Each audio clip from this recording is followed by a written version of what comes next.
one of the things that I loved the most that we did, and we were all scared to do it at the time, is actually a transportation bond. We put it out there for $200 million. We needed roads bad. We needed them. We knew it. Our taxes are so low. We're 7.94, right near that number, where most counties are 10. So they had this extra money they can put towards roads through that. They were also paying at $100 million a year they were collecting. They were paying $400 million of that into interest, debt. So they didn't have the $600 million left to do the state of Georgia. They were about $2 billion short a year.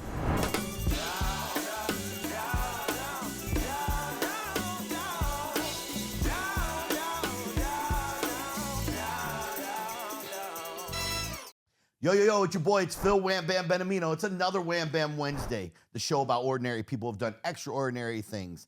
And as always, baby, we're gonna ask you, subscribe. You know what to do. Click the button. We get so many people that actually watch the pod, but only like 20% are actually subscribed. Please subscribe, man. Hit that button so we can continue to bring you a great guest. Today, we got a super guest in the house. We got we actually got longest active Forsyth County Commissioner in the house. We got Todd Levent with us today. What's up, Todd? How are you? I'm doing great. Thank you for having me. Absolutely, man. It's great to have you here. I know you're a busy man. I appreciate you working us in on your schedule. I'm sure with the counties got you going left and right, which direction, up and down. All right.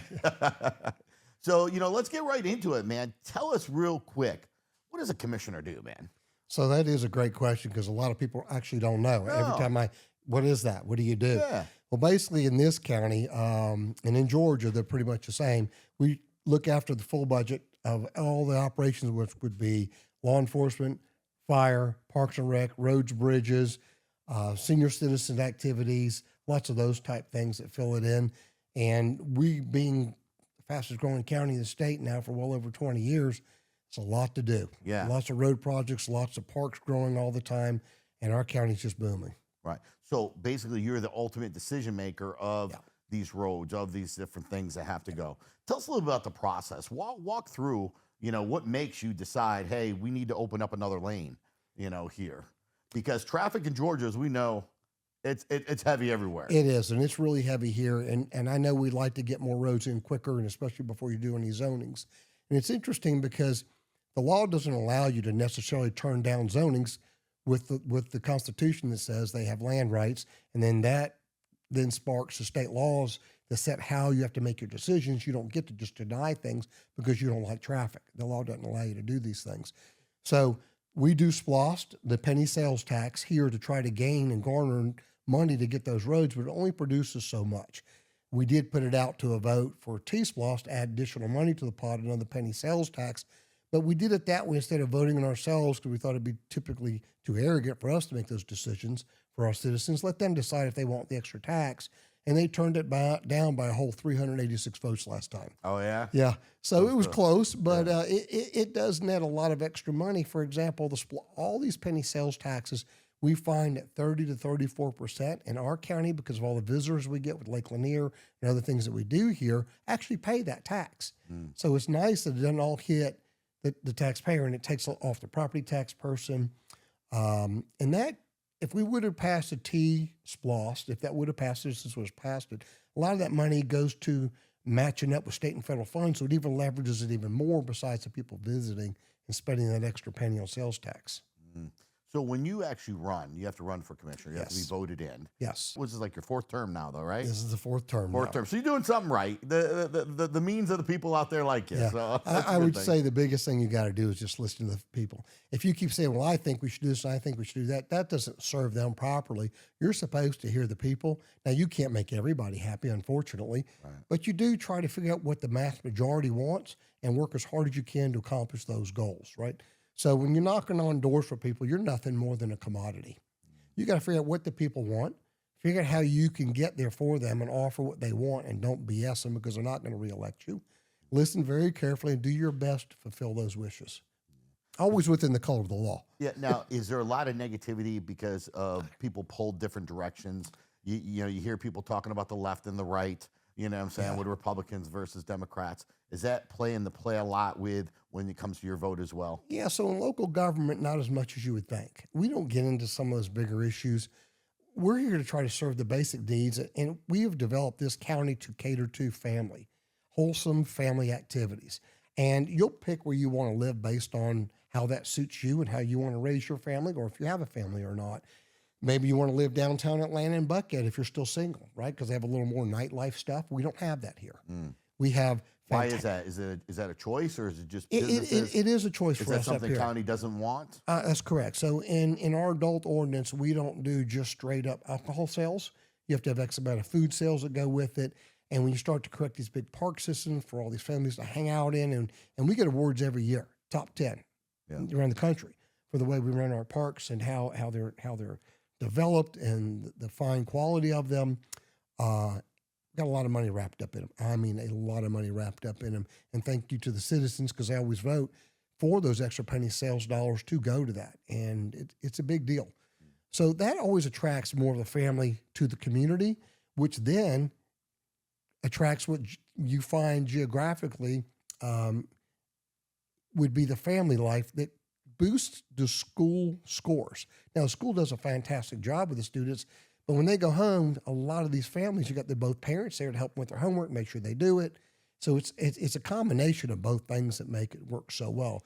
And we have the top test scores in the state here as well. Yeah. How has that affected, with COVID and stuff, a lot of schools, a lot of schooling at home?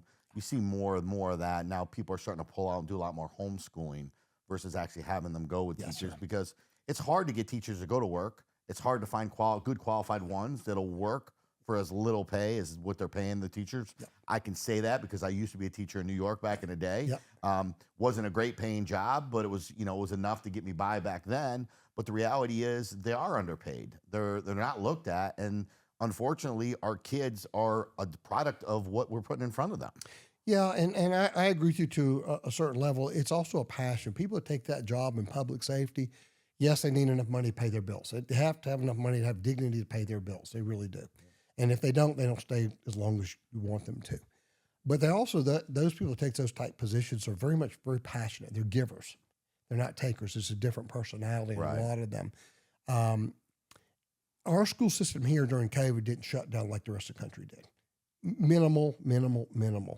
And it didn't put them into the depression that some areas did by keeping them too locked down and away from their friends. It worked out really well, by the way. We learned a lot here a lot quicker than the rest of the country. Our governor didn't do lockdowns like other countries, other states did. And I will say that our Governor Kemp, he did really well on giving these boosts to the teachers as well. And we've done it in our county to pay our deputies like most other counties don't even get close. We're in the 70s starting pay now. Oh, yeah? That's good to know. And if you have any kind of experience, that's also considered in the starting pay. So police officers are getting at least 70 and up. And they also get a take-home car if they're on the road in certain positions.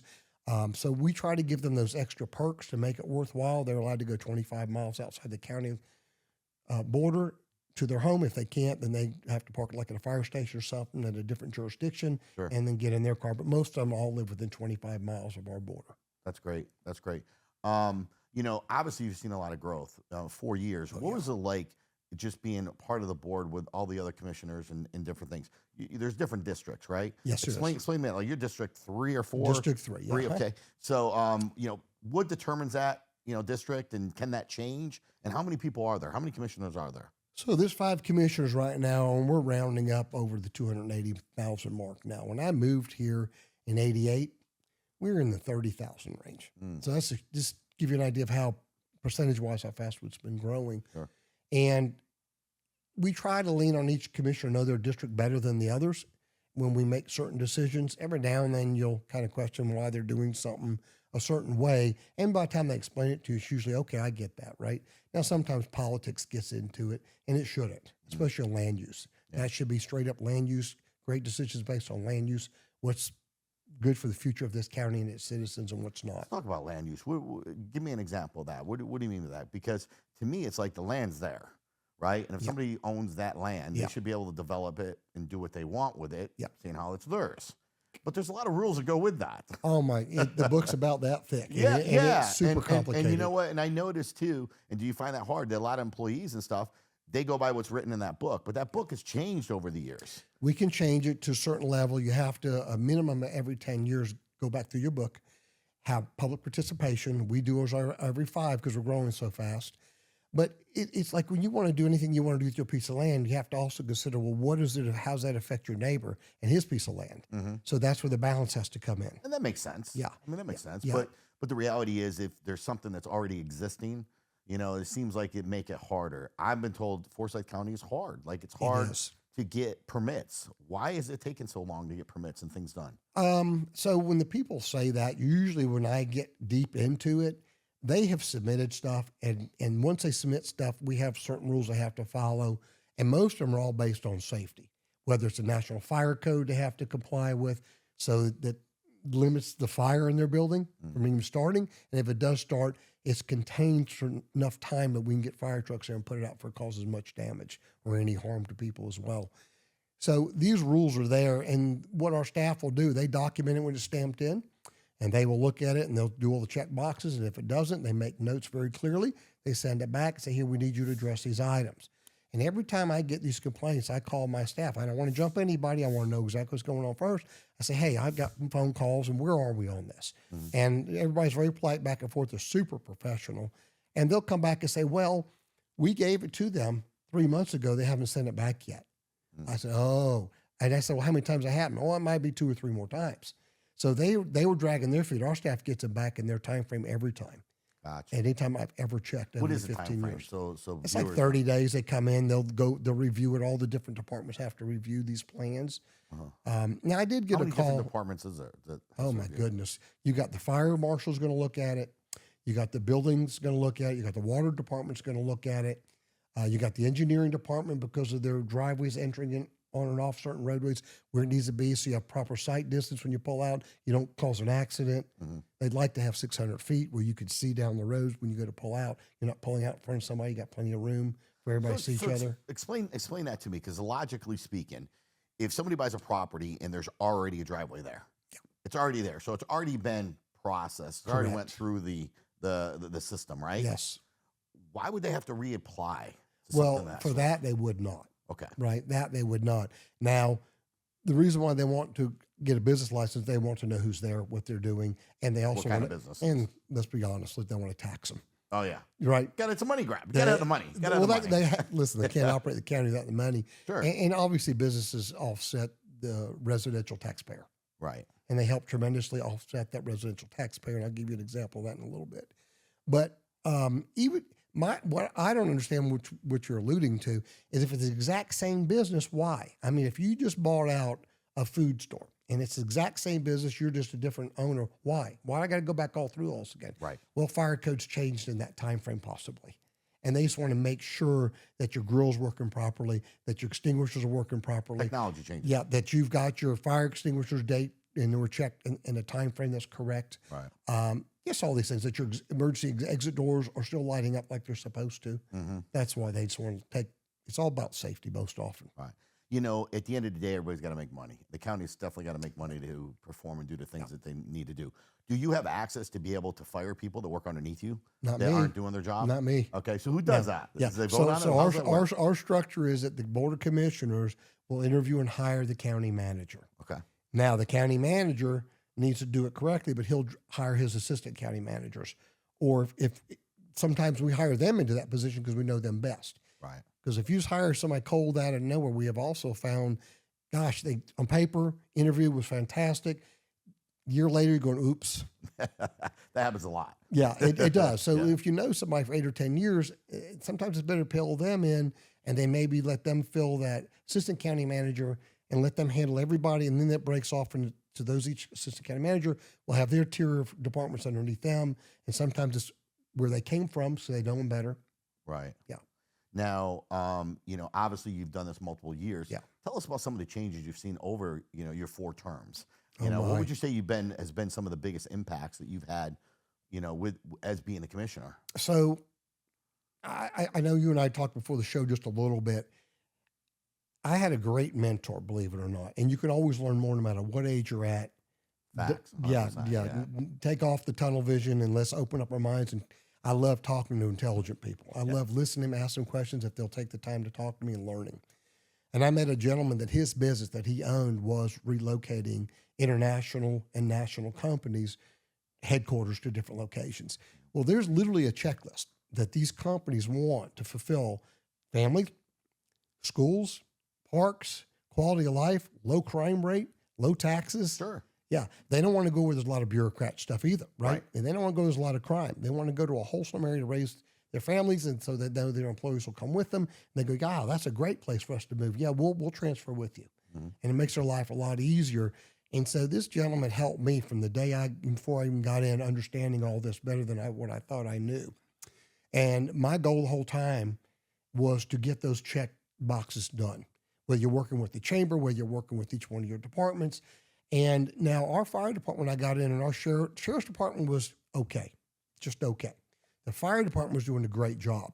And their response times were fantastic. They were very careful about where they located to do fire station. They have a great response time. We were a little bit low on how many ambulances we had for response time, so we worked on that. How many fires does the county have a year? Well, I'm not going to be able to tell you exactly the count of fires. Idea. Do you got an idea what goes out? I mean, How about if I just put it this way? 70 to 80% of their calls were medical emergency. Okay. Yeah. If that helps you a little bit. Now, they do respond to way more calls than you would think. Grandma falling or something happened or cats in the tree, you know. Or a guy pulled over the side of the road having a heart attack, right? Yeah. And there's a lot way more than that you think. And I can't tell you exactly, but You know, it's funny. We actually had a gentleman on the podcast. Ben Wilson was a fireman who was on the podcast, and he said that. He said a lot of the calls, most of the cars weren't from fire. Yes. You know, it was just from other things like the cat in the tree or, you know, certain things, guy running around naked, you know, type of thing. They have to go to those calls. They have to handle them all. And what's interesting is we have paramedic, we have a ENT and a paramedic on every truck with equipment. Right. That they have the most about what the ambulance has, not exactly. And because we have way more fire trucks, a lot of times the fire truck is there first. And those seconds and those minutes matter for saving lives. Yeah. And especially if you have a stroke, not having brain damage. And then, of course, the ambulance gets there to bring you to the more supporting life support to the hospital and stuff. So we do a fantastic job on response time. We get awards in our fire department every year, our sheriff's department, our parks and recs every year, top in the nation. Yeah, that's good. I think that's why the crime is a little bit lower, and you don't have to worry about that. But it also means people are flooding to come live here as well, right? So that's why it's one of the largest growing. You do a really good job of building your community into the type of community that people like to live in and feel safe in. And our taxes are reasonably low. Compared to everybody else around us. And that's where people want to live. Go to Amazon today and purchase Money Management for Beginners, a book for everybody, especially younger kids. Kids that get money and don't know what to do with it. This is the best $20 you'll ever spend. We'll save you millions. That's right, I said millions of dollars if you start young and earn you the same. Amazon. Amazon. You constantly are growing with new schools. So, you know, I know Denmark has been a school that's been is very fairly recent, and it's not that old. East is another school that's been, you know, it's growing. So, you know, when does it stop? You know, when do you say, okay, we can't do no more? So you're not. I mean, do you guys do that? Do you sit there and say, listen, there's too many buildings out there, too many houses being built. We got to slow it down. We got to slow the process. We're not giving out permits. You We're not doing can't. things. The law won't let you to per se just stop it. So right now we got moratoriums in place again. It's almost copied exactly what I did when I was chairman in 17 and 18. And basically what you're doing is you're only allowed to have a moratorium while you're changing your code and while you're trying to adjust those things within the code that have to do with those zonings of the items that you put moratoriums on. And you can't drag your feet either. The law won't let you. The Superior Court judge is getting involved. There's rulings already in the appellate court to say you can't. So this all goes down to the land rights thing. And people think, well, just no more. But the law doesn't allow us to do no more. I've been involved in ones where we have been challenged on our zonings as unconstitutional because that's what the Constitution gives us those rights to give those, and you have to give constitutional zonings, which means you come up with comprehensive plans, maps, and what's allowed in certain areas, and then you have to send that down into Atlanta for the state to review it to make sure you follow the law. Right. So we don't get to just randomly decide what we want to do. And then once that's all put into a package and we try to update it every 5 years, that's what we try to follow the best we can so we don't get challenged in courtroom. And typically our board does a dang gum good job at sticking to the lower density. Occasionally some of them will vote for apartments. I have voted, I think, for 2 sets in the 15 years I've been here, only because I felt they were needed in those days and time. And today I won't vote for any more because there are so many in the pipeline it's overdone. It's too much. Yeah. You can overdo too much. So right now the moratorium's in place, and we are increasing the lot sizes, which lowers density as well. Gotcha. Let's talk about some of the things that are out there that maybe you haven't agreed with, that's happened. Unfortunately, you're a vote. Yes, sir. You have a voice like everybody else, but sometimes your voice isn't really what the masses are saying, right? Well, I don't know if it's what the masses aren't saying. In my opinion, I think I've done a real good job at listening to the masses. That's why I'm still in office. Okay, there you go. That's a good point. There are commissioners that made it one term, and I Yeah. tried to give them advice. I said, I don't believe that's what your constituents want. They don't care. This is what I think is right. Well, that's not what your job is. Right. Literally, your job is to serve your population and by the masses. So you got to be out there a lot, meeting with them and understanding what it is they want. The thing most recently that I probably got the most sideways with, and my constituents, I believe 100% are behind me. Well, okay, 99, 98%. Sure. Was the gathering and bringing a hockey league into our county. I'm going to ask you that. Okay. Yeah. So for me, I may have a different way of thinking it, but as I talk to constituents, I would say, this is what I'm thinking. What are you thinking? Right? So you were for the hockey? No, I actually was not. You were not for the And hockey? here's why. Okay. You want to bring a hockey team and you want to do all this. That's great. Fine for you. Mm-hmm. You want our citizens to put $225 million at risk and pay you back over 20 years. I said, tell me the terms. Tell me how this actually is going to go down. And when they tell me, well, within the 100 acres where the overall product's going to be with the Class A office and the 3 or 4 hotels and the 4 or 5 parking decks, they also wanted 1,800 apartments, not 500 or 600. Okay. There's already 600 in that 100 acres. Uh-huh. Actually, 639 to be exact. And so you had 1,800. You know your numbers. There you go. Yeah. So you had 2,400 more into that 100 acres. I mean 1,800, you're at 2,439. Mm-hmm. If you go up the road a half a mile and put a pin in the map and you stretch it out a half a mile and do a full 1 mile radius, there's going to be over 4,000 apartments in that area. To me, too much. Mm-hmm. Too much. It just changes the demographics of the area. Do I think bad people move into apartments? No, not necessarily. But I will say this: when you go into a transient area, they don't seem to have the roots and the love for the community the way the people are invested in the community. Mm-hmm. So if you have too many apartments, I think you're going to get a lot more 911 calls down there. I mean, that makes sense. I mean, I think that does. I mean, that's a very good point. Never really kind of took that into consideration looking like that. Is the hockey thing moving forward? It is. It is. So it's something. It is. Are you concerned about that now? No, I'm not. Look, I voted against the zoning. Uh-huh. The final business plan where there was the protections in there for the county and how we get paid back and how that's going to take place. I was on the fence. I'm really on the fence. But just that little bit, I went ahead and pushed the green button on that part of it because it had things in there that protected the county. Like what? Like how we got paid back over the time frame. It's had to go through state delegation, but there is a tax allocation district is what that is now. Mm-hmm. And so as they collect certain property taxes or other taxes, we'll get that back over time, the 225 plus the interest. They have to pay it back. So explain that to some of the viewers. Like, what does that mean? That like, are you giving them a loan? If somebody's in there buying the property, what's happening? We are pulling down a bond. I don't know that I'll vote for that when it actually comes to play. I haven't made my mind up yet because that's the part I don't agree with. Right? If you believe in capitalism and the free enterprise, why does one business get money from the government for a loan and no others do? Right. It doesn't seem fair. It doesn't. And I'm putting do you put taxpayer money at risk for one but I think it depends entity on the business and too, another, right? Well, you look at what the halo effect is. What are they going to bring in taxes? All the business coming into the area. Sure. Is it more beneficial to the county in the long run? Is there low risk of getting paid back? All these things, right? So you have to try to look at all of it. And I don't have a crystal ball. So name me somebody that does. I want to go meet that person. Let me tell you. So we have hockey leagues that have been into Atlanta area and they both left in the past. Sure. However, they were downtown Atlanta. And if you look at the demographics of who wants to go, the demographics of who wants and loves hockey are not downtown Atlanta. Right. They're more out here in the suburbs. Okay, that makes sense. Right. Right. So I get all that. I just wish they'd asked for maybe 600 apartments. Right. A little bit less. To go with the 600. The 1,200 is still a lot in one little area. A whole lot. Yeah.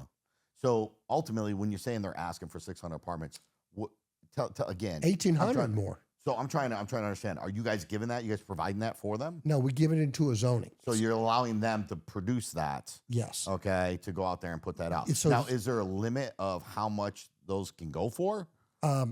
No, but they can't build them all at once. They have to start producing their product to get this many released, this many released, this many released. At least we've learned a lesson every time, not to just give away things. Gotcha. But here's what's interesting. Let's just say the value of an apartment door, just for a zoning, changing the value of the land is what it does. Right.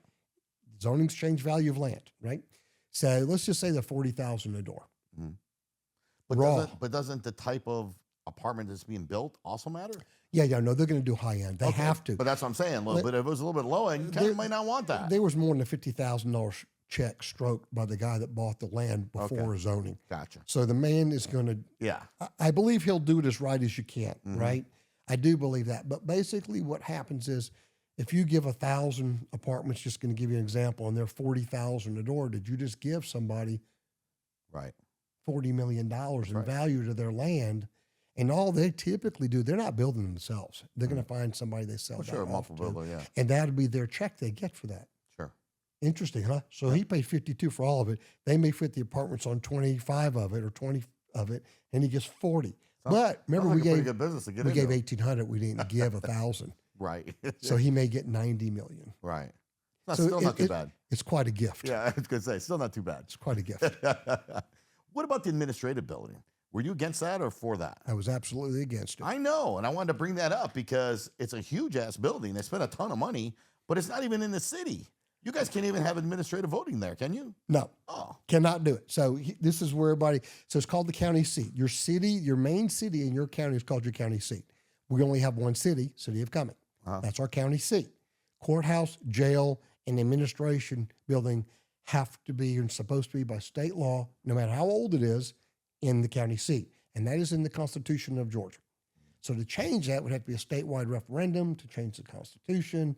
The delegation would have to agree, or the City of Cumming can annex it. But we've got some commissioners that like to pick on them a lot on camera and give them a hard time every time they want to annex something for somebody. And I kind of understand why they do, because their rules are a little more lax on tree codes.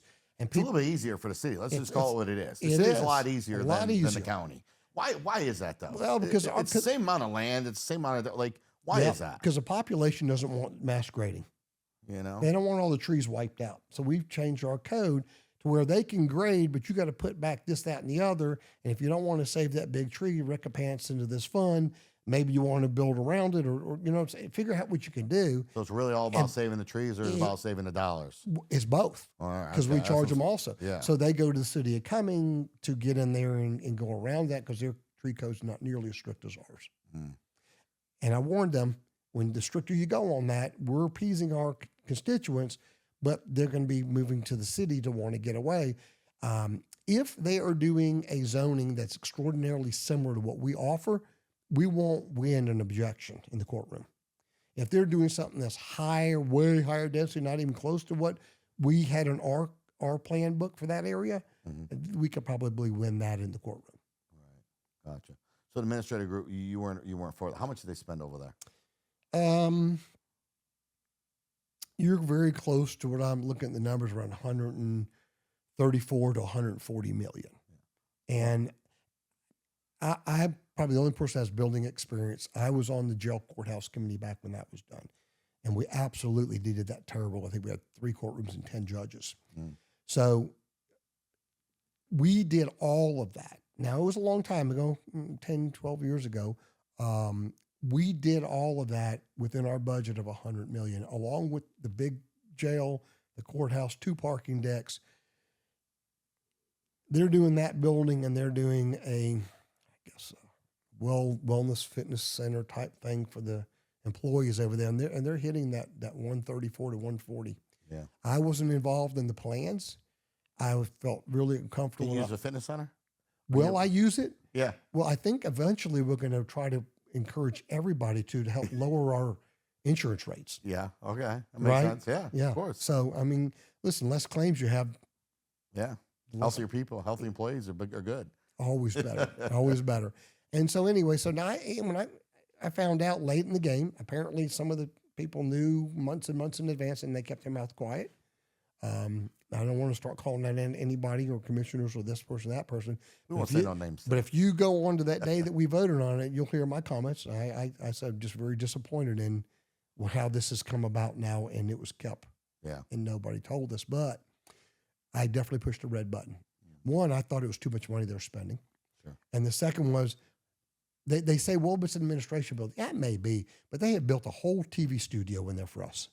They built a huge room for us to have our meetings in that hold hundreds of people, hundreds and hundreds of people. Right. And they built our offices in there. And I don't know who decided, but our offices have balconies overlooking Highway 400. Wow. It's not a horrible, No, not a horrible place to go to work. We're government. Yeah. That shouldn't be in our government building is my point. Yeah. So there's too much things Probably there. gonna be the nicest government building ever produced. Well, I don't know if it's ever, but I don't know. I can't think of it's any out nice. there. It sounds Yeah, pretty it's nice. Yeah. And then people say, wait a minute, you have this tree ordinance. How the heck did y'all get to clear all your trees along the highway? And how do you answer that? Not involved in it. I'm not. They haven't allowed me to be involved in this one. Right. Interesting, huh? Yeah. Very much so. Yeah. So I have not voted for it. I kept. Do you feel like hands some of the clean. times the rules do change depending on who you know and what you know? Yeah, they can sometimes. But listen, this is a state law. I mean, that's not a rule, Right. right? It's not a policy. But It's they not a clearly, rule. like you made a good point. Like they didn't have any issues taking down them trees then. You know, I don't know how many paths they had to cross, but They probably, and I think you have to get GDOT permission too, because it's their trees along the highway as well as ours. No, we impose a standard in our code, a 40-foot buffer. Yeah. On the back side of commercial to other things, including there. And, you know, the GDOT had their trees there too, but they're gone. Yeah. In my opinion, they'd been smarter to leave those trees up. And not as many citizens go, what is that? right. They won't know. But it would have impeded their balcony view. I guess. I don't know. You want to look at traffic or not. But but here's my dilemma now is, and I'm trying to figure out how I'm going to accomplish this. I read the law. It says you cannot deliberate. Deliberate is calling a meeting to order. Right. Deliberate is three commissioners sitting in a room and starting to discuss a county business. Mm-hmm. You can't do that there because you're outside. That's what the law says. Right. And that people are trying to tell me, oh, no, it doesn't. I read it. It does. Right. And absolutely. We have a guy that just signed up to run against one of the commissioners that voted for it. He played her saying, I didn't know about this till today. And then she votes for it. So he's going to run against her. And he literally put out there in his campaign, because I saw it when he put it out there, and he has the law for everybody to read that, yes, plain Jane is right here. Yeah. They it doesn't matter when you knew. As long as before you pushed that button, why'd you push the button? Right. Right. Absolutely. Yeah. That's crazy. Hi, I'm Phil Benamino, CEO and founder of Cost Plus Processing, the company that provides financial services to your business. We provide things such as POS systems, ATM machines, and check services. One of the biggest things that we strive ourselves here at Cost Plus Processing is our customer service. We are an A+ rated with the BBB with customer service, and we're proud to say we're here in the United States with all of our customer service agents. Our objective is to actually teach you and educate you about the costs that you're currently paying and show you ways where you can eliminate those costs that you no longer have to pay. One of the biggest programs that are out there today is our dual pricing program, where you actually can offer your customers now a choice of how they want to pay. Do they want to pay with cash or do they want to pay with card? And if they pay with card, it actually helps you to absorb the card fees, so you no longer have to pay the fees like you've done for many, many years. Cost Plus Processing aligns ourselves with some of the top POS companies out there in the industry today. For example, we have perfected the car dealership industry, and our dedicated team are equipped to manage a variety of online payment forms and financing options that merchants require in this advanced ecosystem of payments. If you have a restaurant, we are proud to be able to manage the ongoing difficulties that arise from this fast-paced industry, and you're looking for pay at the table, where customers can easily swipe their cards, tap their cards, and make their payments with tip, and also have a choice of how they want to pay, we have the solutions for you here at Cost Plus. We want to help other small business owners make their dreams come true by providing the best financial support. From barbershops to liquor stores, having the ability to take payments, schedule online, and make calculating tip sharing an easy task only helps business owners put more attention and money into what really matters the most. Also, Cost Plus Processing is on the front end of AI. We can also provide you kiosks for your business so customers can walk over to the kiosk and order anything that they want. Likewise, if you're having problem getting employees in the kitchen to work, we can also provide you robots that will actually deliver your food straight to the customer. I want to thank you for the time that you took to learn a little bit about Cost Plus Processing, and most importantly, why we are the future of merchant processing. You know, did you think growing up as a child that you would be a commissioner? Hell no, I never. I mean, how did you get into running where you said, you know, I'm going to run for commissioner. I'm going to do this. Like, what got you into it? The downturn of the economy was coming, right? And at that time, I was building semi-custom homes, and we didn't mass grade. We built the house to the lot and the trees. We didn't build the lot to what the house wanted to do. In other words, we were doing basements. We were trying to take minimal trees out. It was different. We did a little bit different than these tract home builders did. Yeah, tract home's a whole different world. Oh, they just want to clear everything out. And so that's Make it easy for them. That's why we did the different tree ordinances, by the way. So when all that was coming down, my wife went and had a job. She's working for the county still today. She's 19 years, so she started 3 years before I ran. Gotcha. And just to show you how much I listen to my wife, you'll enjoy this. She says, I told her, hey, I think I'm running for commissioner. She said, oh, no, you're not. I said, why not? She said, they'll fire me. Oh, yeah? I said, nah, not if I win. Oh, there you go. That's a good point. At first, she was not interested in helping me until she saw, I didn't start running until about 2 months before the election. Everybody else been knocking on doors for a month. Hi, I'm so-and-so, I'm running. And so I was the fifth person that stepped into the race. You just felt like, hey, the people that were on the ballot you were looking at saying, I can just do a better job. I felt with my public safety background, my construction background, and some of the other things I've done in life, I might actually be the most full-rounded for it. I was not ever a cubicle person, and I thought I really was. And I was looking at things in our district that I was a little bit upset about and disappointed. There were some things that went down, a buying of land that I said, I don't know about this. It seems a little wonky to me. And I dug into it, and it was wonky.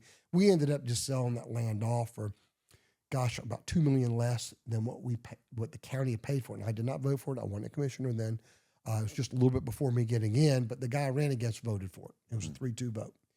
And they paid, I think, 7.2. We got 5 point something for it. All those years later, 15 plus years later. Yeah. So something's weird. And it was in the downturn of the economy when it should have been half the money of that day. Right. So that motivated me a little bit to say, okay, this one needs to go. Yeah. I need to step up. You know, and then of course you run your first year, you win. What was it like when your first day? First of all, does it pay you? What's it pay you? It did. It started out at what a deputy made in those days, which was about $34,900. Okay. That was the start, and that was what you get paid. It's not a lot of money. Sure. It's a lot of public service. Something you can't live You- off of for No, sure. no. This is So public did you have service. to keep another job too? Well, I was fortunate. I made a lot of money when I was building. Good for you. Good. No, I did. So could I make more? Everybody wants more, but Sure. to what point? Were you crazy? Right. I mean, but yeah, and so my wife had that job, and I said, we decided we're good. Our payment in our house is small. I have another house in the mountains that's 100% paid for. All of our cars are paid for. I'm that kind of guy. If I don't have the money to pay for something, I don't need it. That's old school, man. That's Yeah, what my no, dad was I'm right, not yeah. that guy. That's how he raised me, same way. Like, don't buy what you can't afford. Yeah, and go watch some Dave Ramsey if you don't understand it. That's right. Right. Yeah. Because he'll tell you the same thing. That's right. Take that car payment and put it in investment. Yep. So, anyways, I ended up winning that runoff at almost 68, right about, well, if you round up, it's 68%. Then my next race, I had some competition, and I got 68%. And the next two, they thought, well, why? Why? You can't beat them. People like them. 100%, 100%. And that's where I am today. How long can you run for commissioner? There is not a term limit. So you can be there forever until you pass. Yeah, I will say this, though, because I've watched some people make it one term. Some people make it 2. Some people make it 3. Right. I'm the longest at you're 4. the longest one, yeah. Yeah, but I would say that you're so close to the people and the roots that term limits at this level of local, when people are done with you, they're done with you. Right. And at the federal level, it's very hard to get done with a person that's not a very good person. Sure. So I could understand term limits there totally. Right. Well, the one good thing, obviously, like I said, experience is important. And that's something you share, and you could tell you're very knowledgeable of the different things. being that there's a lot of building, being a lot, you're dealing with zoning, those types of things. Being that you were a builder, that obviously played hand in hand. Of, Yes. hey, I can see it from their aspect as well as the inside. Yes. Kind of put the two pieces together and what makes sense. Yes. A little common sense here to figure certain things It out. does. And I tell you, one of the things that I love the most that we did, and we were all scared to do it at the time, 2014, SPLOST came up. And it was, will they vote for this? Well, we dedicated. Tell everybody what that is, what that means. Actually, it's actually a transportation bond. We put it out there for $200 million. We needed roads bad. Right. We needed them. We knew it. But our taxes are so low. We're 7.94, right near that number, where most counties are 10. So they have this extra money they can put towards roads through that. We try to do it to the sales tax where our visitors are paying for 30+% of it, which really helps out a lot for our homeowners. But we put that out there and the public voted for it, very well voted for it in the 60-something% range. So when the SPLOST came out, we said, look, we're going to try to use some of the SPLOST to pay down $100 million of that, but $81 million of this money is going to go to the state because they don't have money. They're the lowest collector at the time on gas taxes. They were also paying out of the $100 million a year they were collecting, they were paying $400 million of that into interest, debt. Yeah. Into debt. So they didn't have the $600 million left to do it. The state of Georgia. It's not enough. They were about $2 billion short a year. Right. So they were struggling. And we said, well, what does it take to get something from you? I mean, we want partners. We have to have partners in things. I said, what do you mean? So we're down at headquarters, right? Downtown Atlanta at GDOT headquarters. And they explained to us, look, there's 2 counties right now that are what we call shovel ready. What does that mean? So shovel ready is when you have your plans and you've got your right-of-way purchasing. And at the end of the year, there's always money in the pot that people aren't ready for, and we don't know what to do with it. You're shovel ready, we give it to the guys that are shovel ready. Right. I said, how many are shovel ready? He said, 2 others right now. I said, of all the counties? He said, yep. Wow. I said, well, we need to start being shovel ready. I said, so if we use this money to start getting shovel ready and put it onto these state projects, state roads, you're going to help us out. They said, we will help you out. Well, I think it's like at the next year, it gave enough. That's putting your neck on the line politically. Yeah. It really is. Yeah. But it's the thing we had to do. It might not, and it turned out to be very popular. And the state comes back the next year and they pass a new tax. The lawmakers passed it. They're pulling in well over $1 billion more on that now. Now they're about $2 billion more on that now. So they instantly called us back down there and said, you guys put your neck out there for us. We're going to help you now. And they start listing off all these projects that they're doing. That's how you see the 2 new interchanges going in. That's how you saw Bellevue Road get completed on their dime. 100%, none of our money on that road. Gotcha. We bought all the right of way up front. They reimbursed it all. Only we had to move to our very own water lines. Gotcha. Yeah. So, and if you look, I'm the last commissioner standing that did that. And if you're looking at my district, I got a lot of 4-lane roads going in. Yeah. So we got Highway 9 going right now. We got the Bellevue. I got the Mullinax done. We got Castleberry done. We're getting ready to get Post Road done. That money was not there. The governor was kind enough. Some wonky stuff went on there. And they abandoned that road to us, and the $110 million they had promised to it got pulled. Yeah. It was. I'm not going to get into the politics of that, but we made a phone call to the governor. Myself and Kevin Tanner, who was our county manager at the time, and we both helped the governor with his election. And so we got phase 1. He wrote us out a check for $62 million. And of course, when time comes, we'll work on the second phase, because it's going to take at least 4 or 5 years to get that done. Yeah. You're always dealing with such big numbers. Are you ever afraid that the number's bigger than what you should be? It Because never it's not is. yours. Never Because is. it's not yours. Never is. Yeah. They're very cautious not to give you more than. And every time we get to the project, we need more. And here's why: inflation. I'll give you an example. By the middle of 2021, when inflation started just a little bit, and 22 and 23 was crazy, road projects went up 40% or more. 40% or more. So now you're short that much. Yeah. Crazy. It's a lot. A lot. Yeah. So this is What where about getting workers and getting the actual jobs done on these roads? Because that's a problem too. It you is. know, I mean, I drive a lot of roads. You see a lot of barrels up. You It see a lot is. of orange barrels, but you don't see a lot of people so working. Why is that?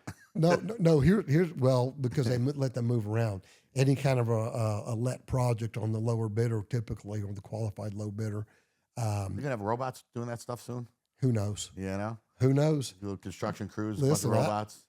The human mistakes are out there. Yeah. No, they are. And but essentially, you give them a time frame to finish, and if they're not done by that time, they do start getting fined. They lose money out of their contract. So they will bounce around because they're short on resources, just like you said. Right. Just as soon as that state passed that tax, and other states all of a sudden wanted to do these road projects, there's a shortage of equipment, short of manpower. We're all fighting to get it. Right. And what has happened when you're short of things? Prices go up. Mm-hmm. Supply and demand. Asphalt went up. Supply and demand. When oil went up Way in it is. 22, Same with the building 23, stuff. Yeah, same with the building stuff. asphalt Boom. went up. It was Yeah. crazy, Yeah, it right? was, yeah. I mean, it was crazy. Sure. And it was everywhere, everywhere. And then mortgage rates doubled. Mm-hmm. So not only do the houses go up 30 to 40%, Yeah. now the payment's going up almost 100% because it doubled. That's right. The interest doubled. So when that happens, what happens? People slow down, not buy. Yep. So the mortgage rates just came down a little bit. Quarter point, right? No, that was interest rate. That was Yeah, your that's right. federal interest rate.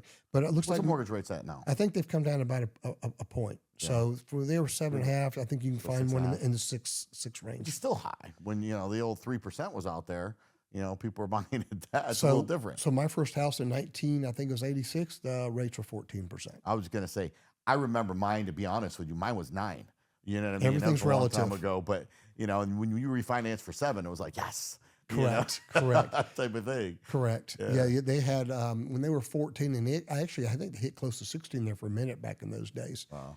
I can remember my first house. I was an entrepreneur as a kid, selling bubble gum, candy in school, cutting yards, saving money, working at the grocery store, going to school, Love it. saving everything I could to, Yeah. holding on to. Bought my own lawnmower. I didn't have to go, Mom, Dad, I Well, need you a paid everything lawnmower. cash. Yeah, bubble gum money, right? Candy money Right. at school. They don't let you do it today, but they did back then.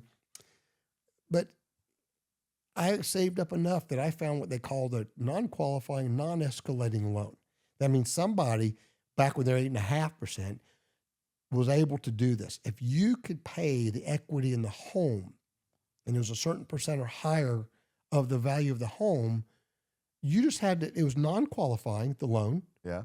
non-escalating when you stayed at the 8.5% loan. Really? Yeah. Wow. So I had to throw them 36,000 down. Unfortunately, I had about 40 saved up back then. There That you was a go. lot. Worked Right. a lot. Oh yeah. And that was my first time. I was able to go in and get one at 8.5. I didn't have to pay the 14. There you go. Yeah. There's nothing wrong with that. No, fixed it up, sold a year later, and made about 10% on it. Nice. Yeah. There you go. Yeah. Wish you could do that every year, right? Every year. That would be a good thing. Every year. Would be a good thing. You know what? Let's talk a little bit about the Charlie Kirk thing. What'd you think of that, and how did it affect you? I know You you're a know big what? Republican. I got to tell you, I'm not going to get into the politics of it really deep. The reality is, I watched some of his episodes and his videos. It appeared to me, and people will call it differently, and they have clipped these things down and done this and done that, that Charlie Kirk really, really believed in God and the Bible more than most people. Mhm. And he took it at what appeared to be when I heard it say by his words, and took it back to the founding fathers and how they may have felt and how they created our country and our Constitution and everything within.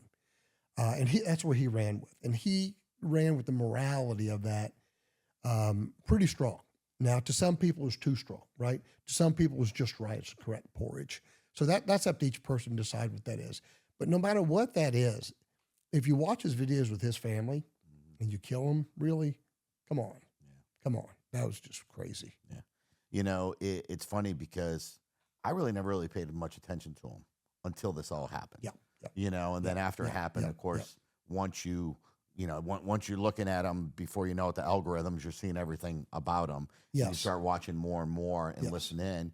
And you know what? He was strong on some of his views, but Very strong. he also listened to everybody else's views. He had a compassion. And just because somebody didn't agree with him, he didn't shoot him. No. You know what I'm saying? No. Like he didn't call him names, or he didn't make, you know what I'm saying? Yeah. He was just stern, and he was passionate about what he believed in. Yeah. And there's nothing wrong with that. And now, and that you see a clip every now and then when they try to show where he lost his temper. People are calling you names over and over and over again. Yeah. I don't know about you or me. You're frustrated. Oh, Yeah. I can keep mine down pretty good, but It every takes a now lot. and then everybody just goes, come on, that's enough. Yeah. When you start, I'm like, it was enough. The guy overall, is no longer a father to his children. Yeah, He's not here anymore. that's right. And now, if they were trying to stop the movement, they made a terrible mistake.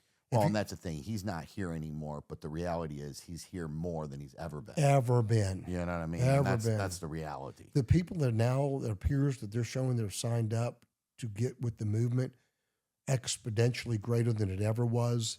The views are through the roof. The likes are through the roof like they've never seen before. Yeah. So, yeah, they've opened up that. They've opened up a box of, some people say, awesomeness. Yeah. And some people want to call it Pandora, but I think those people are way fewer than the ones that call it awesomeness. Mm-hmm. Yeah, I agree. It's amazing the amount of hate that you hear, regardless of liking somebody or not, regardless of believing in somebody's beliefs or not. The amount of hate that you're just like thankful. There was one guy that made a comment, and one of the posts said, what are we praying for? Our prayers have been answered. He's gone. He got shot. He's dead. And it's like, why would you even want to feel that way about somebody? Or say it out loud. It's one thing to say it out loud. It's one thing to put it out there. But why do you even feel that way? You know what I'm saying? Why do you want to feel like I want this person to die? You know what I'm saying? Because I don't agree with him. Yes. It's just wrong. Type of thing. I've said it before that if you don't understand when you put that out there like that and you lose your job, yeah, it's really simple. Right. Your employer has certain liability that he doesn't need. Mm-hmm. And if you appear to be that unstable and that hateful and that mean, they're not going to want you around reflecting those thoughts and views on their company. Right. They just want you gone. They want people that are neutral. They want people that are nice. They want people that will help. Give an example. I don't like all that drama personally. I'm a part of a motorcycle group. It's called NAHA. You ride motorcyles? Yeah, I ride motorcycles. Come on, really? Yeah, mostly dirt. Dirt some bikes? street. I don't like the big slow What kind of cruisers. dirt bike you driving? So I'm the KTM guy. Okay. Yeah, All so right. you know. You don't like Yamahas? So this is interesting. I was going to do a trip. Some guys across the United States, and I called a guy that would sponsor bikes in some of these Bajas, and back when those races, the car rallies were over in South Africa, he's sponsoring those. And I said, hey, James, what do I get? I said, do I get a Japanese bike? He says, I build those 5 times before I have to build my KTMs. Oh, there you go. I said, okay. Then he says, go buy this one. And I bought the 530 back in those days because we were going to be on trails, dirt, the whole way across the United States. Uh-huh. And he says, How many miles? bring it to my shop. And he says, I will put everything on there we need to get on there to make your ride work. Bigger gas tank. He got my shocks adjusted for my weight, Yeah. steering stabilizers.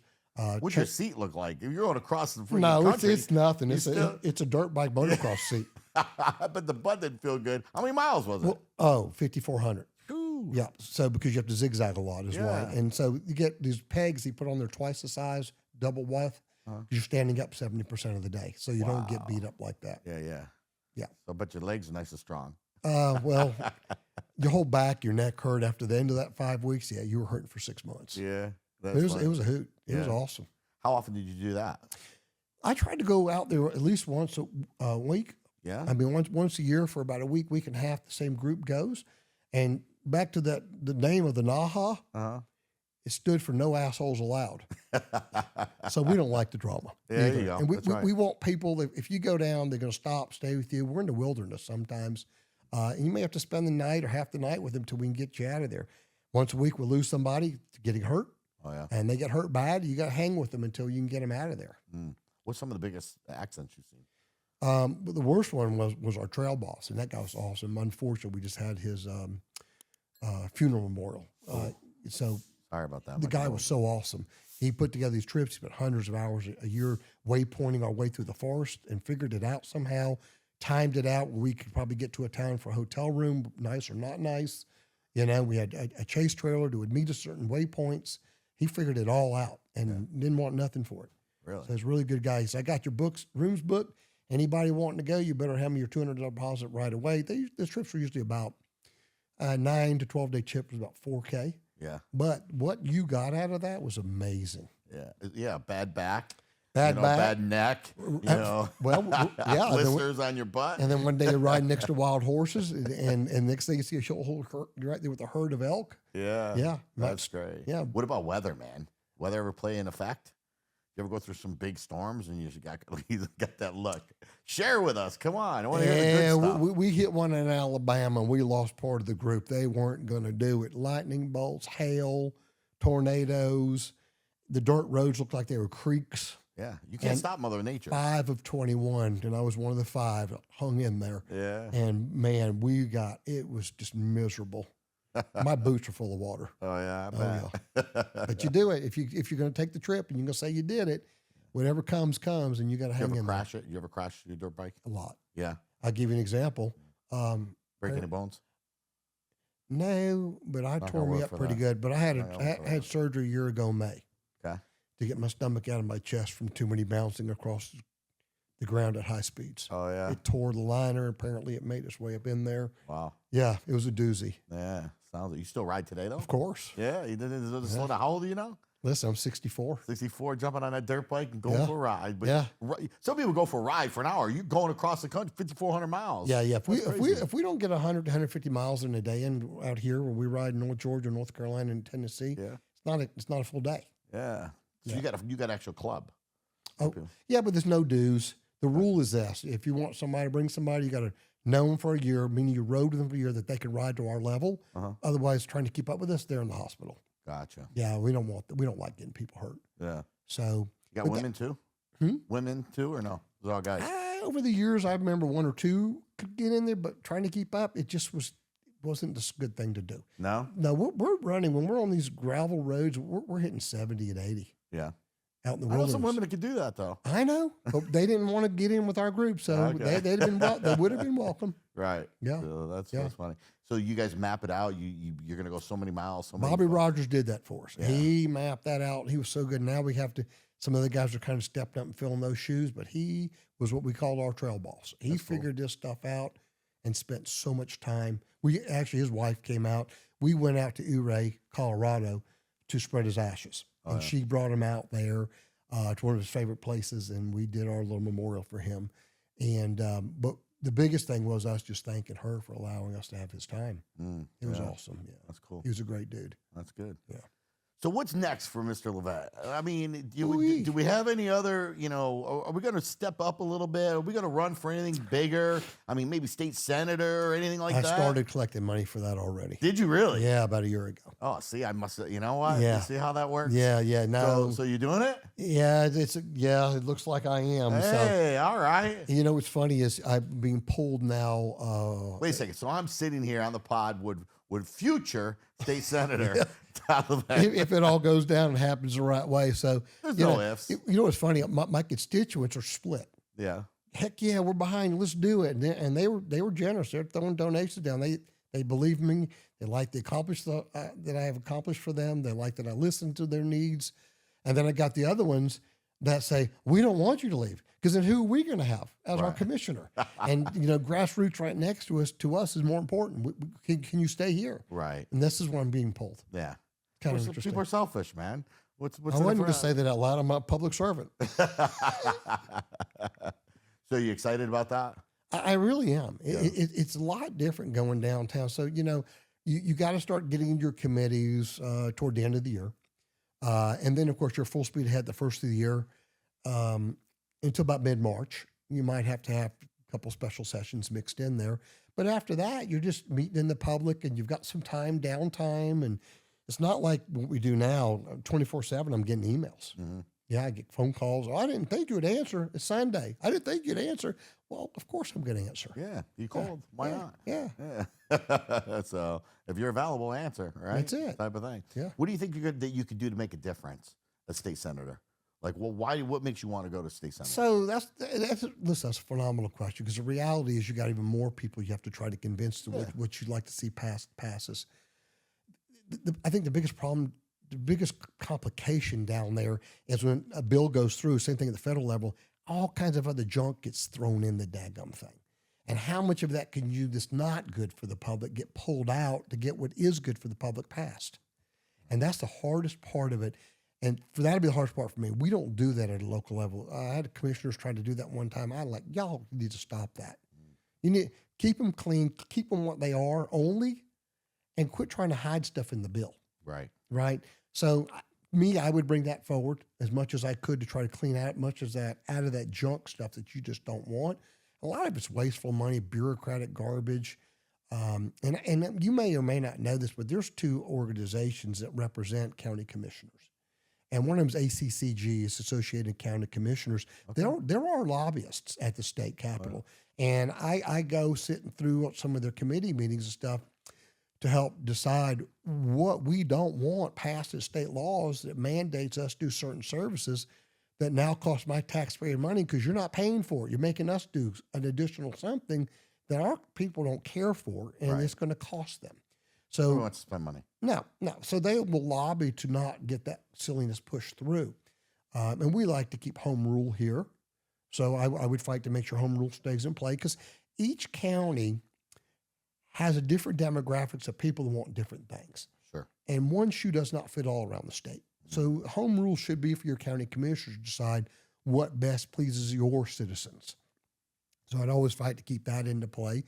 And budgets, right? Key. So I think actually they have done a fairly decent job. And I believe the guy that I'm going to run for, I don't think he's going to run. That's why I started collecting early. And if he does, I'm not so sure he wants the risk. Gosh, what if he beats me? I got to live with that. Yeah. But he probably thinks I beat him. Well, maybe not. Right? You don't know. That's right. That's one thing about these elections. You don't know. Mm-hmm. And he's done an okay job at this, that, and the other, but he did a lot of copying what they did in Florida. I want a leader. Right. And I believe I'm a leader that comes up with the ideas themselves ahead of everybody else. Agreed. And very creative with some things that really will work and help your citizens a lot. And just copying somebody a year later and passing something or bragging about it when it was done at the federal level that covered the blanket the whole country anyways. Why are you bragging about it? It's already done. Right. 3 months ago, Trump did that. You can't brag that you did it. Now, and if you did a year before him, I'm all in. I'm giving you some credit there. Right. And the things like they did, well, it's done now, thank goodness, but I helped Carter Barrett get elected. I worked my family off to get him elected. And the first thing he worked on, he actually got it passed, and the seat I'm running for, tried for 4 years and he couldn't get it passed, was getting the homestead exemption on school tax. So when our taxes went up, when you get your appraisals went up, well, if you had homestead exemption, the county side, it floats up and floats down because it's floating homestead. Right. So the only thing you probably saw was $40-50 of the geo bonds that we had out there for the park. And that's the only thing you felt on our side, although when they went up 2,000 and 3,000 and you're yelling at us, that was actually the school. Right. School's always because it wasn't a floating homestead. Now he got it passed. We voted on it last November. It's a deal. It can't go up for more than 4%. Gotcha. Right? No more double-digit stuff. Right. So, well, state senator, it's if it happens, it's good to know you. Glad that you came here. Anything else you want to tell the viewers and stuff? There's some people out there that probably wonder what it's like running for commissioner. Maybe want to, not sure if they want to, not sure if they want the headaches or the responsibilities. What would you tell some people out there that are on the fence? And I'd also tell you, you need to be a giver to begin with. You need to be kind of guys who are doing unconditional things in your community already. And that's the only people I support to begin with too, because that's a telltale sign if they're a taker or a giver. And you need to go in your community and find out what it is they're looking for. Then make yourself that commodity that's going to produce that for them. You just put yourself on the shelf, the hottest item on the shelf, because that's what they're looking for on the shelf. And then you got to be that guy, and then you got to actually fulfill that promises. That's the key right there. I say that all the time. I'm from the show me state. People like to tell you all the things in the thing. Show me. Show me. And the best way to show you is lead by example. Lead by example, and I've done a ton. Look, that senator seat I'm running for, he's told me himself, says, Todd, I tell you one thing you do. If you say you're going to do something, you always follow through. You always follow your word. And I said, well, that's all you have. That's it. Right? Your whole character's built on that. That's right. 100%. Well, thank you so much. Well, there you have it, folks. You heard it right there from Commissioner himself, future state senator. I'm putting it out there. I'm going to go ahead and manifest it. And as your boy Wham Bam always says to you, remember, if your life was a movie, would it be worth watching? And if the answer is no, stop being ordinary and start being extraordinary. Until next Wednesday, baby, I'm out.